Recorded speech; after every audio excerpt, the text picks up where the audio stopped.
그러므로 형제들아, 내가 하나님의 모든 자비하심으로 너희를 권하노니 너희 몸을 하나님이 기뻐하시는 거룩한 산제사로 드리라. 이는 너희의 드릴 영적 예배니라. 너희는 이 세대를 본받지 말고 오직 마음을 새롭게 함으로 변화를 받아 하나님의 선하시고 기뻐하시고 온전하신 뜻이 무엇인지 분별하도록 하라. 그래서 오늘 이 설교 제목을 이제 삶의 목적이라고 했는데, 구원을 딱 받고 나니까 무엇을 위해서 어떻게 왜 살아야 되겠다, 그때 생각이 딱 나더라고. 그래서 이제 끝이 있잖아요. 끝이 우리의 이제 저 끝에 이제 목적지가 있는데, 목적지를 분명히 알고 거기서 정해놓고 거기에 포커스를 맞춰서 딱 살아가면은, 살아가다가 이런저런 일들이 있어도 끝까지 거기까지 도달을 하고 좌로나 우로나 치우치지 않고 그것을 위해서 살아갈 수 있다라고 생각해요. 하나님께서 이 대우주를 만드셨어요. 그 대우주에 지구를 만들었습니다. 지구에 생명체가 있어요. 20만 가지 조건을 갖춰서. 그런데 나를 낳아주시고 길러주신 부모님들도 하나님께서는 만드셨어요. 나라고 하는 사람도 그 부모님을 통해서 모태에서부터 나를 조직했습니다. 시편 139편에 그런 말씀이 있잖아요. 주께서 내 장부를 지으시고 나의 모태에서 나를 조직하셨다. 욥기 성경에는 젖을 쏟아가지고 엉긴 것처럼 엉기도록 해서 나를 만들었다. 그래서 우리는 어머니 뱃속에서부터 하나님은 계획하시고 이 세상에 태어났어요. 내가 선택할 수 있는 것은 아닙니다. 환경, 성별 이런 건 내가 선택하는 게 아니에요. 하나님께서는 하필이면은 이 시대에 이런 부모를 통해서 나를 만드시고 또 지금까지 또 구원하셔서 오늘날까지 이 자리에 있게 했습니다. 그것은 다 하나님의 영역이고 하나님께서 계획하신 거예요. 자, 그러면 구원받고 천국에만 딱 가는 것이 하나님의 계획일까? 아닙니다. 하나님께서 환경은 다르지만은 그 환경에 태어나게 하셔서 은혜로 구원을 받고 우리의 살아가는 목적지는 분명히 있습니다. 천국입니다. 천국에서 하루 이틀도 아니고 영원히 하나님과 함께 영생복락 누리게 하기 위해서 우리를 만드시고 이 세상에 살게 하시고 구원받게 하셔가지고 지금까지 인도하신 거예요. 천국에 가는 것이 끝이라면은, 제가 자주 말씀드렸지만은 죽기 전에 구원해서 데려가면 돼요. 그런데 왜 그럴까? 영광이 다르다 이 말이에요. 영광이 다릅니다. 그래서 우리는 구원은 하나님의 은혜로 똑같이 받았지만은 살아가면서 자기가 선택해야 될 것이 너무나 많아요. 자, 그러면 우리는 왜 이 세상에 우리가 하나님께서 어머니 뱃속에서부터 조직하시고 이 세상에 태어나게 하셔서 나를 또 구원하셨을까? 우리 인생의 목적이 뭘까? 왜 구원하셨을까? 그 사용 설명서가 이 성경입니다. 무엇을 위해서 왜 살아야 되는지, 어떻게 살아야 되는지, 거기 가면은 어떠한 일이 있는지, 이 사용 설명서예요. 지금도 우리는 하나님께서 태어나게 하시고 하나님께서 언제까지다, 너는 언제까지다, 이것도 하나님께서 계획해 놓으셨어요. 그런데 나는 모르기 때문에 우리는 살아간다고 하지만은 사실은 죽음을 향해서 한 발자국 한 발자국 주님 맞이할 준비를 해야 됩니다. 맞이했을 때 그때가 되면은 엄청나게 후회할 사람들도 꽤 있을 거예요. 저도 마찬가지입니다. 이렇게 될 줄 알았으면은 더 적극적으로 더 이렇게 살았을 건데 하는 그런 안타까움이 있을 것 같아요. 그래서 우리는 이 세상에서 살아가면서 여러 가지 일들이 있을 수가 있습니다. 속지 말라. 악한 동무들은 선한 행실을 더럽히나니. 자, 깨어 의를 행하고 죄를 짓지 말라. 하나님을 알지 못하는 자가 있기로 내가 너희를 부끄럽게 하기 위하여 말하노라. 이 세상에 있는 사탄 마귀 사람을 통해서 역사합니다. 우리는 친구를 어떤 친구를 사귀느냐에 따라서 사람이 그러잖아요. 친구를 보면은 그 사람을 안다고. 어떤 친구들하고 같이 사귀냐고. 근데 예수님은 요한복음에 보면은 참 좋은 나의 친구다. 세상의 중마고 친구보다도 동창들보다도 진짜 구원받은 사람들은 친구예요. 성별, 학벌, 나이, 인물 따지지 않고 구원받았다고 하는 그 하나만으로 정말 대우해주고 함께 교제하고 한 믿음 안에서 함께 교제하고 함께 봉사하고 함께 복음 전하고 살아가는 거예요. 그런데 구원을 안 받았다면 지금 나 같은 사람은 누가 나를 이렇게 같이 얘기하고 교제하고 해줄 사람이 있을까? 그러니까 우리는 가난한 자를 진토에서 일으키시며 빈핍한 자를 거름더미에서 드사 귀족들과 함께 하시고 영광의 위를 차지하게 하신도다. 그 영광의 자리. 그래서 이 세상에서 살아가는 그 삶은 천국에서 영원히 영광 가운데 참여하기 위한 준비기간. 그래서 속지 마라. 세상 사람들에게 속지 마라. 죽으면 그만이다. 그래, 구원받았으면 돼서 그렇게 살면 되지.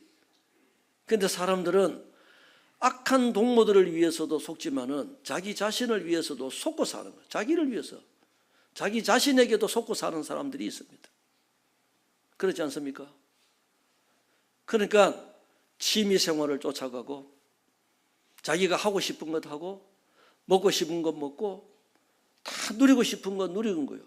그래서 세상에 살면서 꼭 해야 되는 일이 있고 하고 싶은 일이 있는 거예요. 그런데 그 해야 되는 일을 뒤로 밀어놓고 하고 싶은 것부터 하다 보니까 오늘날 내가 되어 있다 이 말이에요. 그래서 우리 신앙생활도 마찬가지입니다. 지금 내가 해야 할 일이 있고 또 하고 싶은 일이 있어요. 해야 할 일은 하기 싫습니다. 쉽지는 않잖아요. 그런데 그걸 악한 동무들과 하지 말고 하나님을 경외하는 그런 동무들과 함께 사귀어서 같이 하는 거예요. 나는 주를 경외하는 모든 자와 주의 법도를 지키는 자의 동무라. 그래서 신앙생활은 내 주위에 어떤 사람들하고 같이 있느냐 아주 중요합니다. 세상에서도 친구를 보아서 그들을 안다고 했는데 신앙생활도 마찬가지예요. 주를 경외하는 모든 자. 주를 경외하는 사람들은 어떤 사람들입니까? 아브라함이 하나밖에 없는 독자 이삭을 모리아 산에 번제로 바쳤을 때 실제로 행동으로 옮겼습니다. 하나님께서 시험을 했잖아요. 아브라함의 믿음을. 그래서 참으로 내가 나를 경외하는 줄 이제야 알았다. 말은 누구든지 다 할 수 있는데 그렇게 행동으로 옮기는 사람은 극소수다. 그런데 아브라함 입장 생각해 보면은 도저히 자식을 낳을 수 없는 환경에서 자식을 얻었습니다. 기적적으로 나이가 100살이었어요. 아내 사라는 90이었는데 경수가 끊어져 버렸습니다. 그런데 하나님의 능력으로 주셨어요. 하나님은 능치 못한 일이 없으니까. 그런데 이 아이가 성장을 했습니다. 그런데 그 아이를 번제로 바치라고 하니까 미련 없이 바친 거예요. 왜요? 아브라함은 저를 죽은 자 가운데서 다시 살리실 줄로 생각하신지라. 기적적으로 주신 아들 하나님께 드리면은 하나님은 능치 못한 일이 없으시기 때문에 또 살려주시든지 새로 주실 거다. 그런 믿음이 있습니다. 그래서 아브라함은 믿음의 조상입니다. 그래서 우리도 주를 경외하는 모든 자, 주의 법도를 지키는 자, 하나님의 말씀. 하나님은 사랑하시는 분이 아니라 하나님 자체가 사랑 덩어리입니다. 그래서 하나님은 사랑이십니다. 무조건 사랑하십니다. 나는 이 사람 미워해도 원수가 져도 하나님은 그 사람 사랑합니다. 무조건 다 사랑합니다. 요한일서 4장 8절에 하나님은 사랑이시라 그 말씀이 있잖아요. 그런데 하나님의 사랑을 우리가 깨달았다면은, 하나님의 사랑한다면은 하나님의 말씀을 지켜야 돼요. 예수께서 대답하여 가라사대 사람이 나를 사랑하면 내 말을 지키리니 내 아버지께서 저를 사랑하실 것이요 우리가 저에게 와서 거처를 저와 함께 하리라. 나를 사랑하지 아니하는 자는 내 말을 지키지 아니하나니 너희의 듣는 말은 내 말이 아니요 나를 보내신 아버지의 말씀이니라. 하나님을 정말 사랑한다면은 말씀을 듣고 읽고 묵상하면서 하나님의 사랑을 알아가는 거예요. 그래서 우리가 이 시간은 배우는 시간입니다. 배우면서 우리가 그것을 잊어버리는 것이 아니라 생각을 하고 자기가 행동으로 옮겨보는 거예요. 이제 말로 행동으로. 그러면은 그것이 신앙이 이제 성장합니다. 성장하면서 우리는 위로를 받습니다. 그래서 우리는 이 세상에서 우리는 축복을 받았는데 어떤 축복이요? 죄 용서 받았어요. 가장 큰 축복, 죄 용서 받은 축복이 있습니다. 그래서 예수님의 피로 내 모든 죄, 앞으로 죽을 때까지 지을 죄까지 다 용서받았어요. 이게 쉬운 것 같은데 잘 안 믿어져요. 단순하면 믿어지는데 생각이 복잡하면은, 많으면은 안 믿어진단 말이에요. 근데 그 믿어지면은요, 그 무엇보다도 정말 주님을 사랑할 수 있습니다. 사랑할 수 있어요. 그 주님의 사랑을 깨닫고 우리가 신앙생활을 하다 보면은 미안한 게 많잖아요. 부모님에게도 미안하고, 정말 아내에게, 남편에게도 미안하고, 자식에게도 미안하고. 왜? 그 신앙생활을 하기 위해서는 그렇게 될 수밖에 없는 겁니다. 부모도 사랑하고, 아내도 사랑하고, 남편도 사랑하고, 자식도 사랑하고, 신앙생활도 할 수 없습니다. 적극적으로 할 수 없다 이 말이에요. 그러니까 하나님의 사랑을 깨달았다면은 그 하나님 사랑, 예수님도 사랑, 성령의 하나님도 사랑을 깨달았으면은 적극적으로 할 수밖에 없어요. 정말 깨달았다면. 그래서 우리는 죄 용서를 받은 축복이 있습니다. 그러면은 이 마음에 평화가 있어요. 이사야 47장에는 악인에게는 평강이 없다 했습니다. 57장인가 끝에 악인에게는 평강이 없어요. 구원받은 사람은 마음에 평강이 있습니다. 그런데 죄 용서를 받아도 살아가면서 이 평강이 깨어질 수가 있는 거예요. 구원이 없어지는 것이 아니라 구원의 즐거움이 없어져요. 그 구원의 즐거움을 유지를 하려면은 계속해서 하나님의 사랑을 더 깨달아가고 실천하면서 살아갈 때 유지가 되는 거예요. 우리가 잘 아는 대로 베드로 알잖아요. 베드로 어떤 사람이에요? 용감무쌍한 사람입니다. 어부였어요. 배 그물 버려두고 주님 오라니까 그냥 따라갔습니다. 내가 이제 너를 사람 낚는 어부가 되게 하리라. 그래서 유대인들에게 복음을 전하기 위해서 하나님께서 딱 불렀어요. 예수님이 십자가에 달려 죽는다고 하니까 그런 말씀 마십시오. 내 목 내놓고 따라가겠습니다. 제자들 다 도망가도 저는 끝까지 주님을 따라가겠습니다. 죽는 한이 있어도. 말은 그래 하지만 환경이 딱 그때가 딱 돼버리니까 사람이 비겁자가 돼버리는 거예요. 말은 할 수 있는데 환경이 딱 닫히니까 두려운 거예요. 자기도 죽을까 봐. 모른다 했습니다. 저주하면서 모른다 했습니다. 계집종 앞에서 3번이나. 그런데 예수님이 딱 죽으시고 부활하셨을 때 베드로를 만났습니다. 베드로가 예수님이다, 부활하신 예수님이라고 하니까 고기를 잡다가 옷을 챙겨 입고 만났어요. 고기 잡았냐? 못 잡았습니다. 오른편에 그물을 던져봐. 그러니까 던졌는데 큰 물고기가 153마리가 잡혔어요. 그런데 다윗도 권력이 있고 부도 있고 마음대로 하고 싶었지만은 실수를 했습니다. 죄를 지었어요. 그때 시편 51편에 그 구원의 즐거움을 회복하게 해달라고 간절히 기도했습니다. 구원은 똑같이 받았지만은 구원의 즐거움이 잃어버릴 수가 있습니다. 그래서 첫 번째 징계가 구원의 즐거움이 없는 거예요. 마음의 평강이 없어요. 왜 없어질까요? 자기는 알아요. 하나님 말씀에 불순종하든지 기도를 게을리하든지 말씀을 가까이 하지 않든지 아니면은 숨은 죄가 있든지, 그러면은 자기는 아니까 마음에 평강이 없어요. 그리고 구원받으면은요, 하나님의 자녀로 살아갈 수 있는 이 힘이 있는 거예요. 능력이 있는 거예요.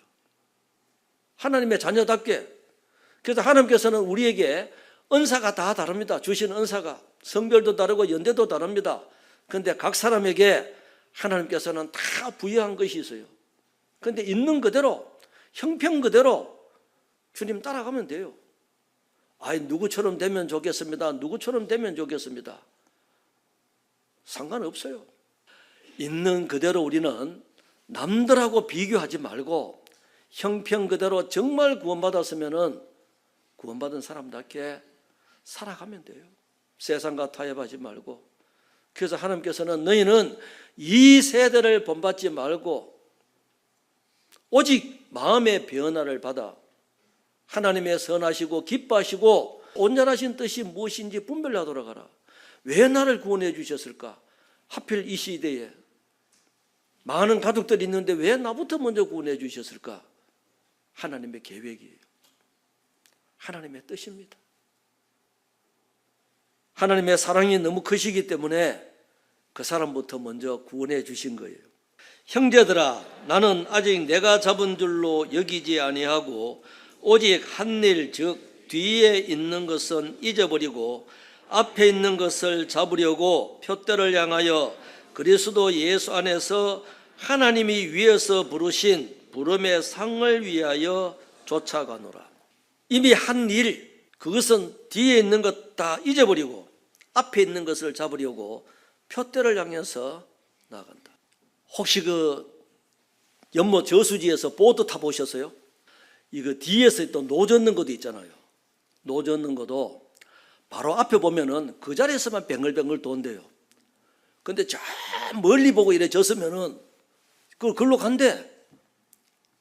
그러니까 우리 그리스도인들도 바로 앞에 있는 건시적인 신앙보다도 저 멀리 있는 목적지를 향해서 거기를 원시적으로 보고 천천히 뚜벅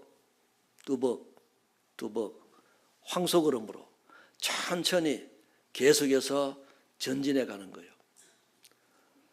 한 일, 즉 뒤에 있는 것을 잊어버리고 앞에 있는 표대를 향해서 부름의 상을 위해서 우리는 쫓아간다. 그래서 전도서 7장에는 이미 한 일, 일의 끝이 시작보다 낫고 참는 마음이 교만함보다 낫다. 그래, 옛날이 오늘보다 나은 것이 어찌미냐 하지 마라. 옛날에 내가 어떻게 살았는데, 과거에 내가 어떻게 살았는데, 처음 구원받고 어떻게 했는데, 그거는 다 이미 했습니다. 했으면은 잘한 것은 상급에 남아 있어요.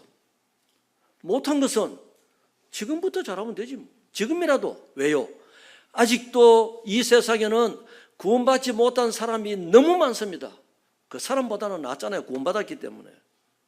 지금부터라도 멋지게 살면 돼요.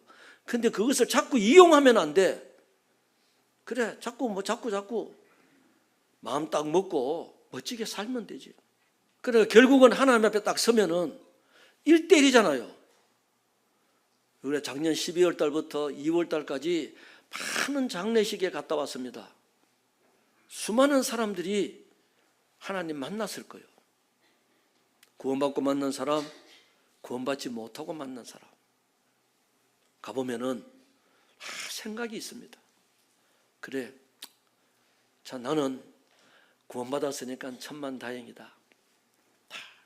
우리가 이 구원을 받아 있다는 것 얼마나 감사합니까? 가장 늦다고 생각할 때가 가장 빠를 때다. 실수는 할 수 있지만은 우리는 실패자는 아니다. 다시 일어서면 된다. 멋지게 살면 되죠.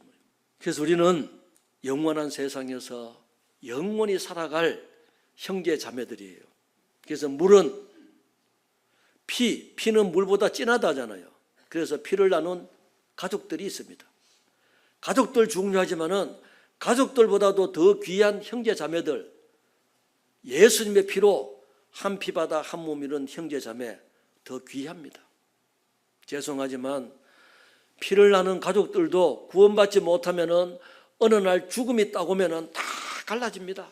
사랑하는 부부, 나를 낳아주시고 길러주신 부모, 자식, 구원을 받으면은 영원한 천국에서 영원히 같이 영생복락 누리지만 그렇지 않으면은 죽음이 딱 오면은 각각이다 이 말이에요. 구원받으면은 순서는 다르지만은 언젠가는 다시 만나는 거예요. 우리는 그 소망이 있습니다. 우리는 그거 있기 때문에 세상에 누가 뭐라 해도 어떠한 핍박이 있어도 우리는 참을 수 있습니다. 왜요? 성경이 사실이기 때문에, 하나님 계시기 때문에. 성경이 사실이고 하나님 계시면은 우리는 두려울 것이 없는 거예요. 누가 뭐라 해도 멋지게 살다 가면 되지만. 그래서 이 세상에는 고난이 있습니다. 자기의 재물을 의지하는 자는 패망하려니와 의인은 푸른 잎사귀 같아서 번성하리라. 재물을 의지하는 자는 패망한다. 왜요? 이것이 계속 있는 것이 아니라 의지하는 것, 거기 마음 빼앗겨 있는 것. 재물을 의지하는 자 결국은 패망합니다. 돈 때문에. 그런데 여호와를 의지하는 자, 의인, 구원받은 사람들이, 의인들은 여호와를 의지하는, 하나님 의지하는 거예요. 재물을 의지하는 자 패망. 그러니까 의인들은 푸른 잎사귀 같아서 번성한다. 나 여호와가 이같이 말하노라. 무릇 사람을 믿으며 혈육으로 그 권력을 삼고 마음이 여호와에게서 떠난 그 사람은 저주를 받을 것이라. 그는 사막의 떨기나무 같아서 좋은 일에 오는 것을 보지 못하고 광야 건조한 곳 건건한 땅, 사람이 거하지 않는 땅에 거하리라. 그러나 무릇 여호와를 의지하며 여호와를 의뢰하는 그 사람은 복을 받을 것이라. 그는 물가에 신기운 나무가 그 뿌리를 강변에 뻗치고 더위가 올지라도 두려워 아니하며 그 잎이 청청하며 가무는 해에도 걱정이 없고 결실이 거치지 아니함 같으리라. 예전에 보면은 큰 강변 옆에 보면은 그 수양버들이 있잖아요. 아무리 가물어도 이 뿌리가 그 밑에 쭉 연결되어 있으면은 이 나무는 푸른 잎사귀 같아서 청청하다. 그래서 여호와를 의지하는 자, 사람을 믿고 혈육으로 권력을 삼고 마음이 여호와에게서 떠난 그 사람은 저주받는다. 하나님의 사랑을 깨달았다면은 하나님은 사랑 덩어리인데 그 서로 이제 사랑은 주고받는 건데 마음이 떠날 수도 있습니다. 그러면은 저주가 뭐예요? 지옥 간다는 것이 아니라 세상에서 마음에 평강이 없는 거예요. 그거 쫓아가다가. 근데 힘들어도 주님을 의지하고 주님의 일에 같이 희생하고 봉사하고 하다 보면은 우선은 힘들지만 시간 지나면은 잘했다. 그 생각이 드는 거예요. 무릇 여호와를 의지하며 여호와를 의뢰하는 그 사람은 복을 받을 것이라. 자, 그는 물가에 심은 나무가 그 뿌리가 강변에 뻗치고 더위가 올지라도 두려워 아니하며 그 잎이 청청하며 가무는 해에도 걱정이 없고 결실이 거치지 아니함 같으리라. 그러니까 마음은 항상 감사하고 평안하다 이 말이에요. 만물이 그에게 창조되되 하늘과 땅에서 보이는 것들과 보이지 않는 것들과 혹은 보호자들이나 주관들이나 정사들이나 권세들이나 만물이 다 그로 말미암고 그를 위하여 창조되었고, 다 하나님을 위해서, 하나님에 의해서 다 보호자, 정사, 권세, 만물 다 하나님을 위해서 있는 거예요. 그래서 사람들은 내가 하나님을 위해서 있지 하나님이 나를 위해서 있는 게 아닙니다. 그런데 어떤 사람들은 필요에 따라서 하나님을 이용하려고 하는 거예요. 하나님 이것 주십시오. 하나님 이것 주십시오. 이거 해 주십시오. 이거 해 주십시오. 하나님을 이용하려고 한다 이 말이에요. 내가 하나님을 위해서 있는 겁니다. 왜? 하나님이 우주 만물을 창조하시고 나도 만들어주시고 구원까지 해주시고 천국에서 영원히 영생복락 누릴 수 있도록 해주셨는데, 세상에 살면서 내가 마음이 하나님을 떠나 있으면은 세상하고 가깝기 때문에 필요한 것 이것 주십시오, 이것 주십시오, 이렇게 주십시오 한다 이 말이에요. 그래서 우리가 성도들이 모여있는 무리가 교회인데, 교회가 나를 위해서 있습니까? 내가 교회를 위해서 있습니까? 그래서 우리는 이 교회, 교회당 이거 다 누구 것입니까? 목사 것도 아니고 앞에서 일하는 사람 것도 아니고 다 우리 각 사람 내 것이에요. 그래서 이 교회의 이기는 주인의식을 가져야 돼요. 내 교회예요, 내 교회. 그러지 않습니까? 히브리서 11장에도 보면 에녹의 믿음. 에녹은 하나님과 함께 300년 동안 동행했습니다. 에녹이 하나님을 같이 자기가 선택해가지고 하나님과 동행했어요. 하나님이 함께 해주셨어. 그러니까 동행을 하면서 산채로 들려 올라갔습니다. 우리 시대의 그림자예요. 노아 홍수 전에 산채로 들려 올라간 사람. 우리는 7년 환란 전에 예수님이 공중에 오시면은 산채로 죽음을 보지 않고 들려 올라갈 사람들. 그래서 우리는 에녹이 하나님과 함께 동행했지, 우리도 스스로 그런 것처럼 내가 선택을 해야 돼요. 교회를 위해서 내가 하는 거예요. 이에 예수께서 제자들에게 이르시되 아무든지 나를 따라오려거든 자기를 부인하고 자기 십자가를 지고 나를 좇을 것이니라. 누구든지 제 목숨을 구원코자 하면 잃을 것이요 누구든지 나를 위하여 제 목숨을 잃으면 찾으리라.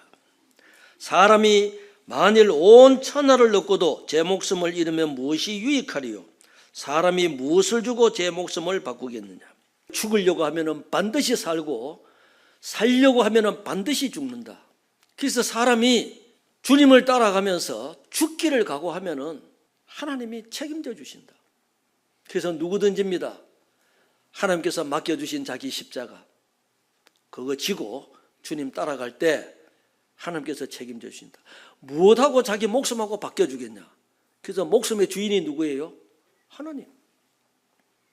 온 천하를 얻어도 자기 이 세상에 없으면 아무 소용없습니다. 그래서 생명의 원천 하나님께 있습니다. 그래서 욥기서에 보면은요, 12장에 보면은 하늘에 있는 새에게, 바다에 있는 물고기에게, 들에 있는 짐승에게 다 물어보라 하고 그 끝에 어떤 말씀인지 아시죠? 대저 생명의 원천이 주께 있사오니. 생명의 원천은 주께 있습니다. 생물들의 혼과 인생들의 영이 다 그의 손에 있다. 생물들은 영이 없습니다. 하늘나는 새 한 마리, 바다의 물고기, 사람, 하나님이 주관하십니다. 그래서 우리는 하나님을 부지런히 구하고 전능하신 이에게 빌고 청결하고 정직하면 정녕 너를 돌아보시고 내 의로운 집으로 너를 형통하게 하실 것이다. 하나님 앞에 부끄러운 것 없을까? 더러운 것 없을까? 그거 생각하면서 하면은 좋을 것 같습니다.